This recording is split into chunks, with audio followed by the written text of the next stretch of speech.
আসেন বাদান রে, প্লিজ দাদান কোনো দিকে নজর নাই, দিল থাকলে দিলটা ঠান্ডা করে দিবেন বাবা, কান থাকলে কানটা হরিণের মতো খাড়া করে দিবেন।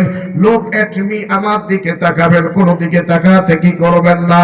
আমার বন্ধুরে, অন্যদিকে তাকালে মনোযোগের বিভিন্নতা সৃষ্টি হয়ে যাবে। আমার দিকে তাকাবেন, খুব ঠান্ডা মাথায় কথাগুলো শোনার চেষ্টা করবেন। আপনাদের মনোযোগ, আপনাদের ডিসিপ্লিনের উপরে আমার আলোচনাগুলো প্রেজেন্ট হবে, প্রচার হবে, সম্প্রচার হবে। আসেন বাদান রে, দিল থাকলে দিলটা নরম করবেন, মোবাইল থাকলে মোবাইলের রেকর্ডটা চালু করে দিবেন। আর কোনোদিন আপনাদের সঙ্গে আমার ফেস টু ফেস সাক্ষাৎ হবে কিনা জানি না। আসেন বাবা রে, এই মাহফিল আমার আপনার জন্য জীবনের শেষ সমাপ্তি মাহফিল হইতে পারে।